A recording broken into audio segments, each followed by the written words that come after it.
It's here. Jurassic World Alive 1.6 is now available. Make sure that you have downloaded it already. You should see a really nice white and red logo that I assume is in celebration of the Chinese New Year, or the Lunar New Year as they call it in the game. Maybe I'll just say Chinese New Year.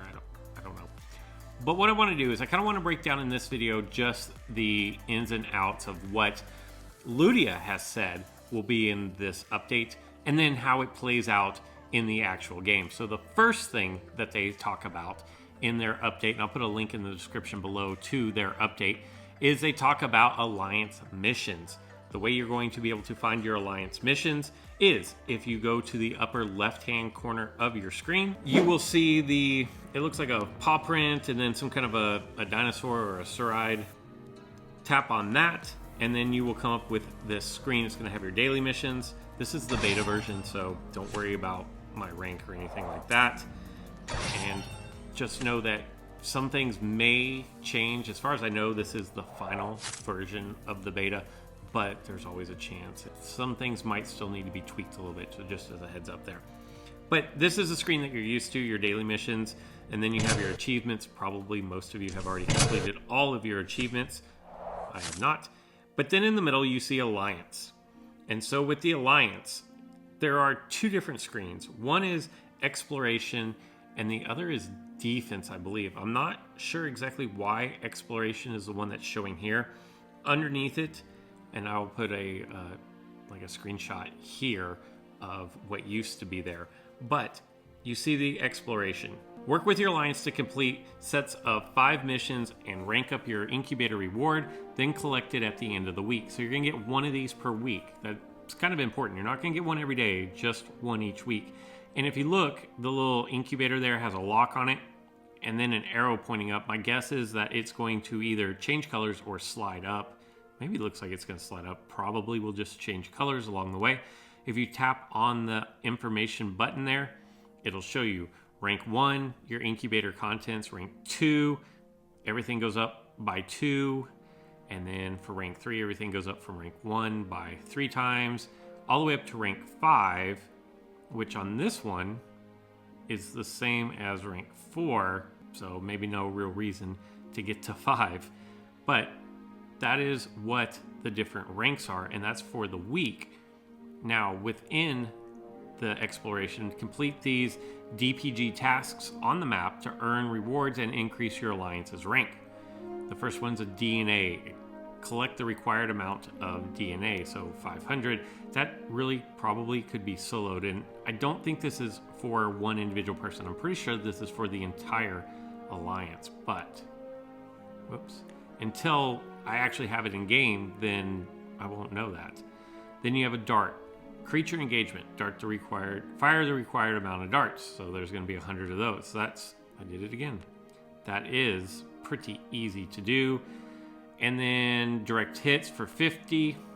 I'm going to keep doing that every time, aren't I? Extraction. Collect the required amount of rare DNA. So not just any DNA, but just rare DNA. And let's see if I can do it right this time. And then open up 25 supply drops. If you're not really mobile, 25 supply drops is going to be rather difficult to do. And you see along the way, each one of these is going to offer a different reward on top of the incubator rewards that you have there. And that is pretty much going to be the basics of the Alliances. Super easy. And then, like I said, the other one had different information, but the gist of all of it was pretty much exactly the same. You just had different tasks that you had to do. So I'm not sure if you're going to get to do both these simultaneously or if you have to choose one or the other each week. That we will find out probably as soon as this goes live. And as best as I know, it is up to your Alliance leader to decide which ones you're going to be going for. The next big update to this is going to be how the game reacts and interacts with you, your drone, and what you're able to reach. Now, I do not have VIP on my beta account.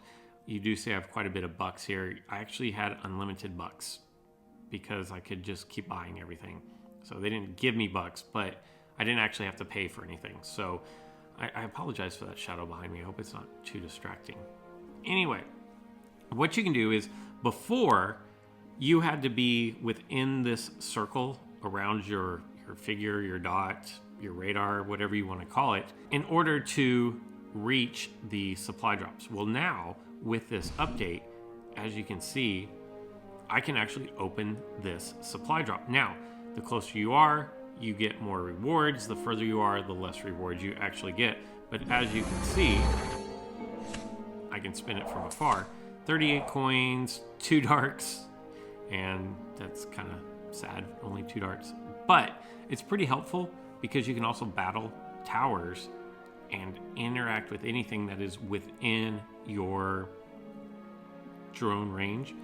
Also, they've revamped droning. So if I go tap on this Enosaurus and then launch my drone, you'll see 1, tap and hold, 2, drag and aim, 3, fire to release. Kind of helps out the newer players. And then you see this much larger tap and hold symbol down here, really helping you decide and tell you basically how to dart in Jurassic World Alive. So you press that down, and then just like always, you are going to move your finger back and forth, up and down, in order to line up your darts. And it tells you to release to fire, and rinse and repeat until you are out of time, or on the rare occasion you run out of darts. Don't laugh, it has happened to me before. And then at the end of your darting session, it tells you same thing as always, and for some reason it just kind of repeats the process. I'm not sure exactly what the reason is behind that, but it repeats the process. So you can go up here, marksmanship, I got 6 out of 5. And then if I go back to my alliance tasks, you can see that all of those have increased. My marksman, my darts, my DNA, and then my other DNA as well. Unfortunately, what I can't show you here is the updated look of the strike tower events, because there's nothing really happening. There's just these epic strike towers on my screen. But as you probably see now, if you go to look at your game, you'll notice that they're completely revamped. I think they look amazing. When something is a scent strike, it's actually a scent capsule. It just makes it a lot easier to glance at your screen, whether it be your phone or your tablet, and know exactly, do I want to go do that tower or not do that tower, or what is this tower, and what are the rewards? Because if it's an incubator, it'll say what kind of incubator it is. So that actually is a really nice touch. Some of the bugs that they have fixed is if you have a dinosaur that cloaks and you're going up against a counterattack dinosaur, the counterattack will actually go through the cloak. So for example, if Indominus Rex does its move after cloak, and I can't think of what it is, if you have a counterattacker, your counterattack should hit through, because the cloak should be gone at that point, whereas I guess before it wasn't always the case. They've also fixed scent capsules, which I felt like were already fixed, but a while back I did a video on the scent capsules and how they would no longer show. Let's see if I even have a scent capsule. So I do have a scent capsule. So if I activate my scent capsule here, it would no longer show if I went in and engaged this dinosaur here.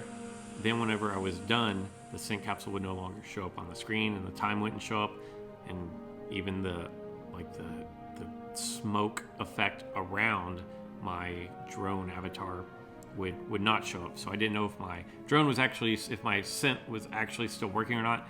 That has been fixed. Now, what they say hasn't been fixed is if you go into a battle, the speed marker that shows who goes first isn't always accurate. So they say they're working on that, but the preview of the damage. So if you go into a battle and sometimes you tap on the preview to see what kind of damage you would be doing to your opponent, sometimes that wasn't all accurate. They are saying that that is now accurate as well. So there you have it. Everything that is new. As far as I know, the reason why all of the supply drops are these little round balls is it's because of the Lunar New Year, not because they are permanently changing.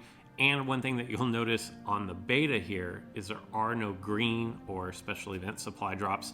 I've been told that's just on the beta version of this. And since we already know what the dinosaurs of the week for this week are, and they're really good, by the way, if you haven't seen them yet, make sure you go to Twitter or on my Discord and check those out. They're really good this week, but from what I am told is they will be green on your version that you are looking at. And no, that is not the end of everything that's new with version 1.6. We have new moves, we have new dinosaurs, and we probably are going to have an entire new meta.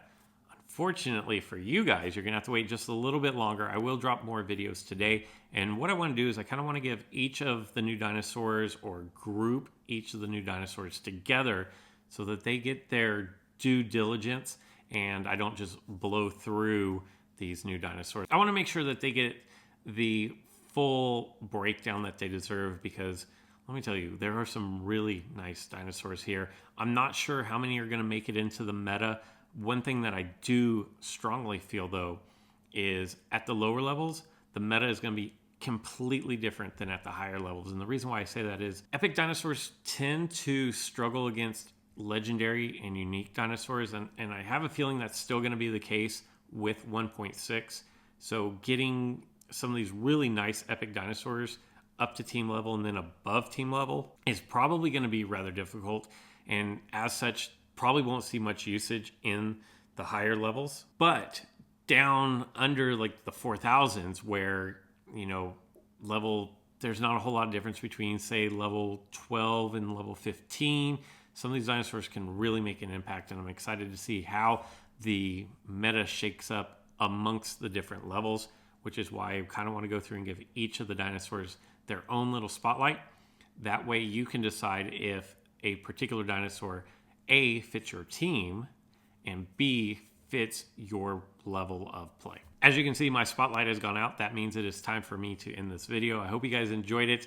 Stay tuned for more videos coming out. There will be a couple more today probably, and then a handful more tomorrow as well.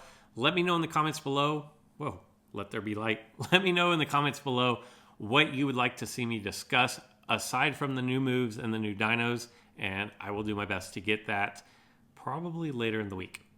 That's all I've got for this one, so until next time.